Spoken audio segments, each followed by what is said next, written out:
Que processo ocorre com mais frequência na natureza? A liberação do gás carbônico? Ou a retirada dele? Quer aprender um pouquinho sobre o ciclo do carbono e do oxigênio? Vem comigo até o final.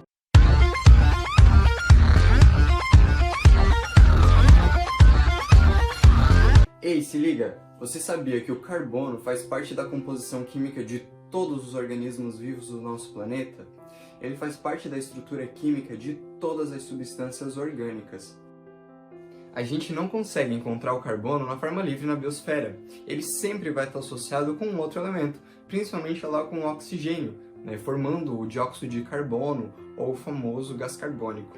Na atmosfera, a concentração do gás carbônico ela é encontrada aproximadamente a 0,04%, e uma concentração muito próxima ali naquela região superficial de mares, oceanos, rios e lagos. Só que quando a gente vai mais profundo nesse ecossistema aquático, a gente pode encontrar uma concentração de quase 3% do CO2 dissolvido na água. As grandes florestas elas são os principais e os mais importantes reservatórios de carbono na natureza. Quando a gente começa a analisar, por exemplo, o tronco de uma árvore, a presença de celulose, que é um polissacarídeo. Por ser um polissacarídeo, que é um açúcar, tem a presença na estrutura do carbono. E também quando a gente começa a se basear, por exemplo, nos combustíveis fósseis. O carvão mineral, o petróleo e os derivados de petróleo têm também presente na sua estrutura o carbono. Se o carbono ele não é encontrado na forma livre na biosfera, como então ele é incorporado à matéria orgânica? Os átomos de carbono eles são incorporados à matéria orgânica através dos organismos autótrofos. Esses sim conseguem realizar processos e produzir seu próprio alimento, através ou do processo de fotossíntese numa escala grande, ou pelo processo de quimiossíntese, que é numa escala bem menor. Na fase escura da fotossíntese, os átomos de carbono eles são retirados da natureza e transformados em matéria orgânica altamente energética. Pelo processo de respiração ou de fermentação, ocorre a degradação dessas moléculas orgânicas, que eram lá carregadas energeticamente. Nesse processo, toda essa energia que estava armazenada nessas substâncias orgânicas, agora passam a ser liberadas para o ambiente. E nesse processo de degradação das moléculas orgânicas, ocorre um evento onde o carbono ele volta para a atmosfera na forma de CO2, na forma de gás carbônico. Vocês sabem por que o pão e os bolos eles crescem? É justamente por esse evento de liberação de CO2 durante o processo de fermentação que faz com que surjam bolhas de gás carbônicos no meio dessa massa, o que faz com que essa massa comece a crescer. No final da degradação dessa matéria orgânica, lá quando a energia já foi liberada e o gás carbônico já voltou para a atmosfera, o restante da matéria orgânica ele permanece incorporado ao corpo desses organismos autótrofos, que vai ser passado para os outros organismos de acordo com o nível trófico, consumidor primário, secundário, terciário, pelo processo de nutrição.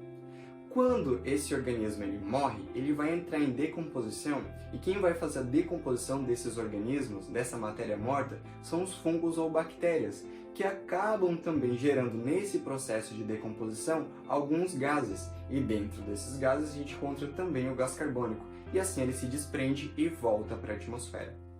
Uma outra maneira que o gás carbônico ele retorna para a atmosfera é por meio da combustão, ou pela queima desses combustíveis fósseis, como o carvão mineral, o petróleo e seus derivados. Concluindo, o gás carbônico então ele é tirado da atmosfera a partir do processo de fotossíntese, lá pelos organismos autótrofos, só que ele é liberado, ele retorna de volta para o ar da atmosfera a partir dos processos de respiração, fermentação, combustão e ainda a decomposição. E onde o ciclo do oxigênio entra nessa história toda? O ciclo do carbono e do oxigênio eles estão bastante relacionados porque os processos que fazem com que eles circulem entre um ser vivo e outro são os mesmos, que é a fotossíntese e a respiração. O oxigênio ele possui como principal reservatório na natureza a atmosfera, onde ele se encontra aproximadamente uma proporção de 21%, e ele está disponível para todos os seres vivos, principalmente na forma de gás oxigênio e de gás carbônico. Os átomos de oxigênio eles podem se combinar com outros elementos, como por exemplo o hidrogênio, formando lá as moléculas de água, que vão servir para a síntese de outros compostos. Já na fotossíntese, o oxigênio, que está lá associado com o carbono, formando o gás carbônico, é incorporado por esses organismos fotossintetizantes que lá na fase escura vai ser formado os seus compostos orgânicos. E esses compostos orgânicos formados na fotossíntese, pelo processo de respiração, vão ser degradados, o que faz com que, durante esse processo de degradação, esse oxigênio ele retorne para a natureza ou na forma de gás carbônico novamente, ou a partir de moléculas de água. Agora que você aprendeu um pouquinho sobre o ciclo do carbono e do oxigênio, não esquece de se inscrever no canal, dar um joinha e esperar por mais aulas nessa quarentena. Até a próxima!